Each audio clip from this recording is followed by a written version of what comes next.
Alright, so the Eagles ended up making another signing on the O-line by reuniting with a former draft pick. So how does that affect Tyler Steen's chances at guard, and what do the latest top 30 visits suggest about the Birds' plans on the O-line? Also, we got a couple important NFL rule updates, which sounds like good news for Philly. So let's talk about that, why the Eagles have the best setup for the draft, and a perfect Fangio project coming in for a visit. But first, let's run it.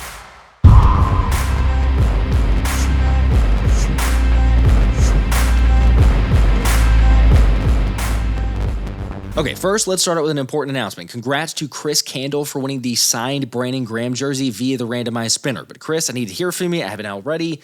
You just got to contact me, thephillyspecialshow@gmail.com, or hit me up on one of the socials so I can get it shipped out to you. Also, if we don't hear from Chris, then I'm going to give it away to someone else during another live stream. So, Chris, the clock is ticking. Of course, the time's actually already up for the Eagles pep band. Yeah, in case you haven't seen it already, the group of musicians who serenade the stadium on Sunday and helped make the unofficial anthem of Fly Eagles Fly informed CBS that the Eagles told them it's over, citing the fact that they want to evolve their in-stadium entertainment and already have a DJ at every home game. I don't like it. I thought the same thing too, but it turns out that the band says they're not bitter about it and just really appreciate the Eagles for even the experience. Plus, maybe the most important piece of info to know is that this is not going to change anything for the Eagles playing fight songs after touchdowns, as members from the team confirmed that part is here to stay. And so is the Tush Push, despite the Green Bay Packers' continued efforts to ban the brotherly shove, as the initial polling results revealed that not nearly enough members were in support to get the 24 necessary owners needed to ban the play, thanks to indications of a mixed thought process on the play and the fact that no data has been produced to show the play actually causes more injuries. So, just one more time for the people against the league's most unstoppable play. If everybody could do it, everybody would do it.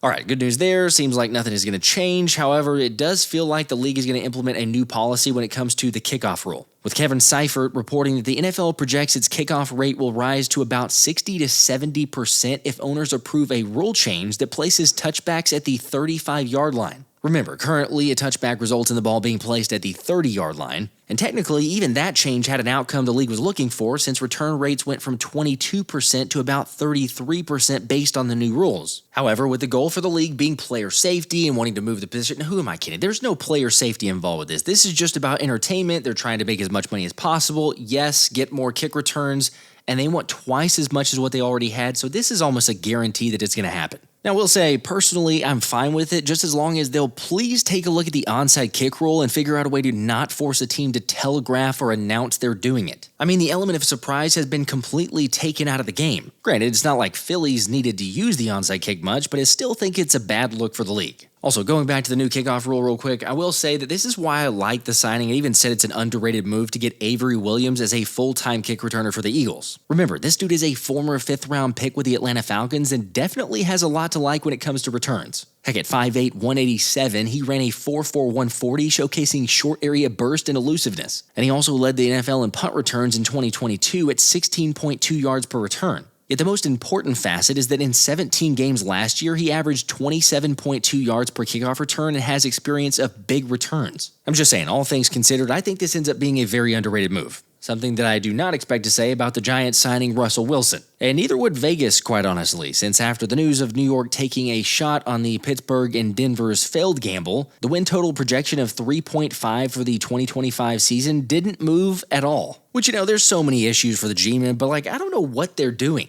Here, Giants owner John Mara said he was giving GM Joe Shane one more chance. Except, come on, when you get to that point with your GM, conventional wisdom says to just go ahead and fire the dude. Because otherwise, you got a guy making short-sighted decisions that are mainly trying to save his job for 1 year instead of executing calculated risks to build a dynasty. Like the ones Howie Roseman's been making for the last several years. I mean, moving on from Saquon Barkley, passing on drafting Jaydon Daniels, getting no extra help on the O-line, and betting on Daniel Jones should be more than enough to get the pink slip. Of course, obviously, I'm not upset about it. Yet I think the biggest thing is all these moves, even within the NFC East, just go to remind how fortunate we are with what Philly's built. After all, Dallas and Jerry's Clowns are the consummate amateurs when it comes to running a winning organization. Now, they may make money, but they're always behind the 8 ball when it comes to making winning moves. Since they essentially wait until the market has passed them by and then had to pay their wide receiver top money, they still need to pay Micah Parsons an insane amount and then have a severely overpaid quarterback as well. By the way, you may have seen these reports about the Browns negotiating with the Cowboys for a trade for Dak Prescott, but apparently all those are confirmed by legit reporters as being fake. Although, I guess you never really know in this day and age, but just the fact that Deshaun Watson and Dak Prescott on the same roster would equate to $158 million for two guys has to make it a no-go.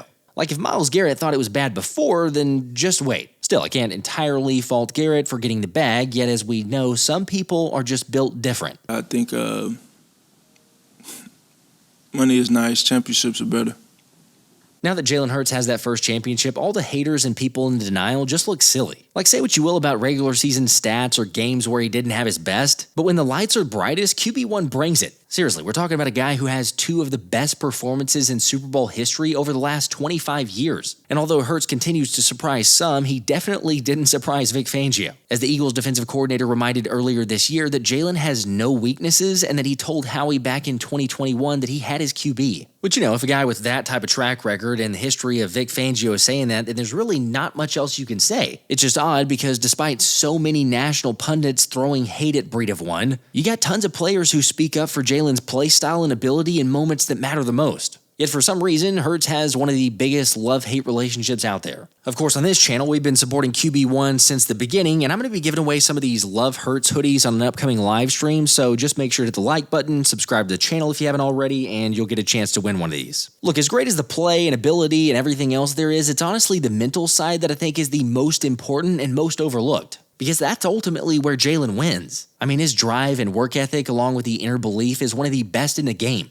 And kudos to Howie for assembling the squad because you look around and you got that same hungry dog mentality just about everywhere. Which, speaking of, A.J. Brown shared his off-season diet for what he eats in a day, featuring what looks like an omelet in the morning, then some salmon and steak for lunch, and then more steak and chicken for dinner. Now, you guys can fight it out in the comments whether that's a carnivore diet, a paleo, keto, whatever, but the fact of the matter is that AJ never being satisfied fuels everything he does too. Heck, even Smitty said on a recent podcast with Carmelo Anthony that winning the Super Bowl wasn't as big of a high as he expected, kind of alluding to the journey or work to get there being as the real motivation. Oh yeah, and of course also leaving DBs embarrassed after routing him up. Like, I don't know if it gets brought up enough, but certainly with the draft time here, Philly's roster is perfect. It's the perfect environment for rookies to come in and start producing from day one. For real, not to take anything away from Howie selecting the right guys, but the room they walk into from the start is a game changer. Think about it. Quinyon Mitchell and Cooper DeJean don't become the studs they are as quickly without going up against AJ and Smitty all training camp. And Nolan Smith and Jalix Hunt don't make significant jumps without the work from Jordan Mailata and Lane Johnson day in and day out. Plus, you had Zach Bond and Nakobe Dean trying to limit Saquon in practices, as well as the competitive chess matches of Vic Fangio trying to confuse Jalen. And I didn't even get to the one-on-ones between the interior of the lines yet. All I'm saying is the revolving door of talent keeps producing because you have the right guys in the building. That's coaches and players. Of course, on the topic of players, the Eagles added another lineman to the mix as they recently signed free agent Matt Pryor.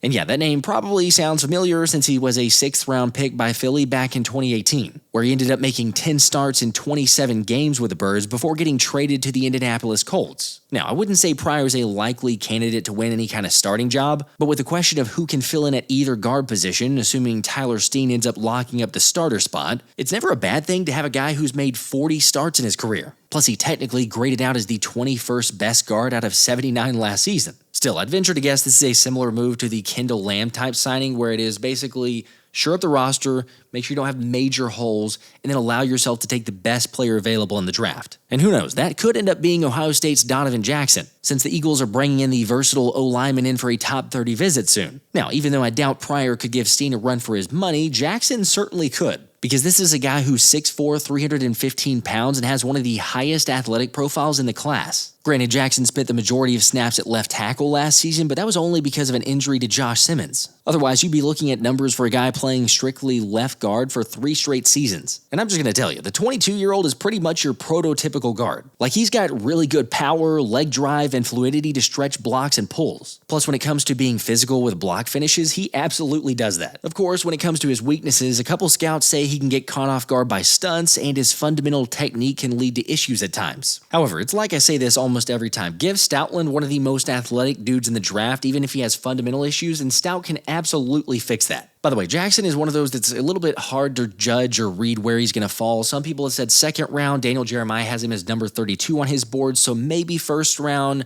perhaps in the second. But if he's there at 64, I mean, that's a no-brainer. You take him. Or if they miss out on him, then maybe go the route of William and Mary tackle Charles Grant. Remember, Grant is a guy the Birds actually met with at the Combine and even attended the Offensive Line Mastermind Summit last summer. You know, the one that was launched by Lane Johnson. So not only did Lane get a better look at him, but could certainly help Stout with some more insight. And they'll get more on the projected third-round pick as he's coming in for a top 30 visit with the Eagles. Okay, so Grant has the background of a former high school wrestler. And I'm not going to lie, but you could definitely see some of that background when he plays the game. Also, his natural athleticism, much like some of the other prospects, gives him a ton of raw potential, as he possesses above-average quickness and can get to the second level quickly. Plus, I mean, it doesn't hurt that he has a legit 7-foot wingspan. The issue, though, to his game, according to Lance Zierlein, comes with the questions in competition. Since at William & Mary, he wouldn't have seen near the prospects or talent that he will in the NFL. And then not as glaring of a huge concern, but Grant can sometimes hold due to improper pad level when trying to sustain blocks. Again, though, not as much of an issue for Stoutland to correct if he sees the potential. Anyway, how do you guys feel about the O-line prospects, and who would be your favorite so far for Howie to go after? Alright, while you're letting me know, let's switch over to the other side, because the Birds have brought in some pass rushers recently, but those were somewhat higher expected picks. However, the latest edge rusher to get a visit with the Eagles in Miami's Tyler Barron is looking more like that 5th round range. Yet even though it'd be a later pick, Barron is exactly what you'd expect in a Fangio prospect. Heck, this guy is 6'5", 258 pounds, ran a 4.6 40, and has one of the longest wingspans in the class. Now still, even saying that, sure, with him being almost 24 years old or turning 24 in October, that could give teams pause. But with 10 sacks last year for the Hurricanes and strengths in setting the edge, hitting inside moves, and above average fluidity,